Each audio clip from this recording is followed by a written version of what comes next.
Hi, I'm Debbie Harbeck, and I'm a certified life coach working with women in midlife and through the menopause transition.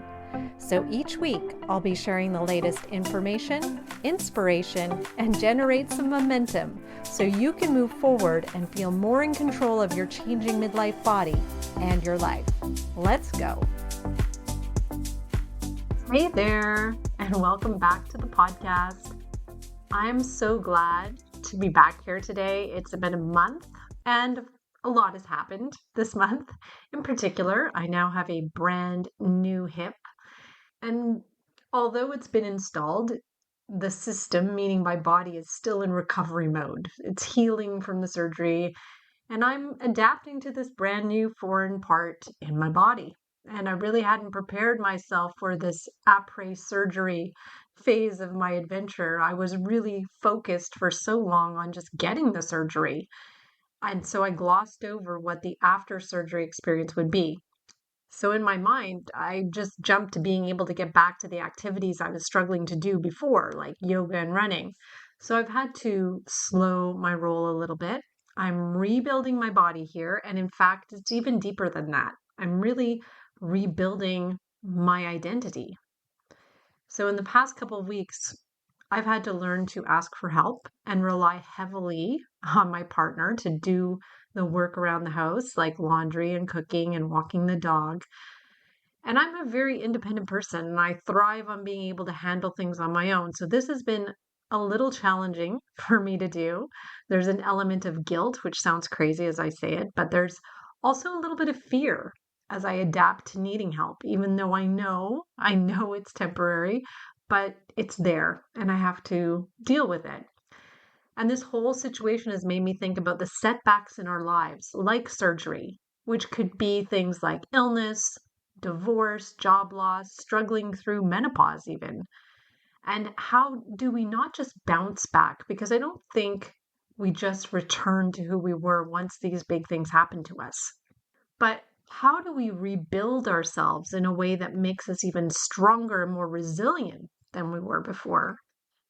I think of it a little bit like losing a house to a fire. Maybe that's a bit morbid, but when something like that happens, and I'm truly sorry if you've been through that yourself, but when that kind of thing happens, you have the opportunity to rebuild, and rarely do you rebuild the exact same house. Instead, because you have the chance to rebuild, maybe you take the opportunity to change things from the old house that didn't work so well. Maybe you make it more open plan, or you add an extra bathroom, or you create a brighter, more functional kitchen. You just make these changes that you wish you have had before, but for some reason never happened. And as you go through such a rebuild, you learn that the things you did love about that old house probably can't be rebuilt quite the same as they used to be because materials have changed and building standards have changed. And you just have to roll with that. You have to let go of what was to move forward with what is to be. And basically, you've got to grieve and let go of the old house while you also build the new one. It's for sure going to be emotional and challenging. And I think we don't account for the toll on energy that can have. So right now I am in this phase. I've got emotional ups and downs as my body adapts to this new part. And although it's amazing to have this new part of me is grieving my previous part, my previous body, because now I've got a brand new scar on my body and my muscles are adapting to this new piece. So a lot going on and hence the emotional roller coaster. And maybe the biggest lesson I think we learn, especially if we're thinking about this house that we've lost, is that what mattered most isn't actually the house itself, but the people who made it come alive as a home. I think at its deepest level, this example teaches us to let go of what things were on the outside and appreciate the inner stuff, the inner beauty, the inner strength, the connections that exist inside. So from surgery, I've got a significant scar, like I mentioned, and it's really helped me take my focus off my body, off of what things look like, onto what's more important, which are my inner strength, my sense of peace, and my spirit. So right now, as I'm healing, because I accept that this is a process and I'll be continuing to heal for at least the next several weeks, I'm letting go of just returning to my life as if nothing has happened because something major has happened. Instead, I'm focused on rebuilding strength and endurance in my new hip. I'm focused on resting my body and my mind for a few hours a day. I'm focused on getting good sleep every single night because that wasn't happening for a little while. It's starting to get better. And I'm focused on imagining not only what I'll be able to do once my body is fully healed, but also using this opportunity to stop and rethink and even recreate what I really want moving forward.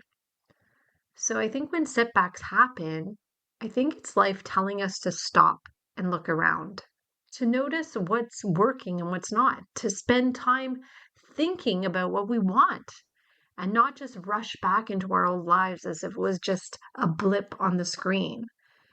So this is a chance to rebuild the house of your dreams or to rebuild a stronger body or to choose to take a left turn that you never even noticed was there before. It's just really interesting how life can open up to you when a setback happens. And I think about the other setbacks I've had in my life, like the death of my mom or my divorce or getting laid off from my job. They all led me to something I probably never would have pursued if they didn't happen. And ultimately, they led to positive change in my life. So, what I take from this whole experience is that maybe it didn't happen to me. Maybe it's happened for me.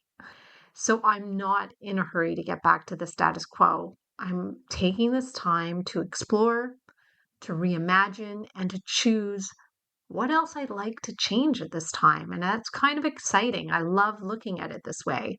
So I invite you to contemplate this thought about a setback in your life because for sure you've had them, or maybe you're having one right now.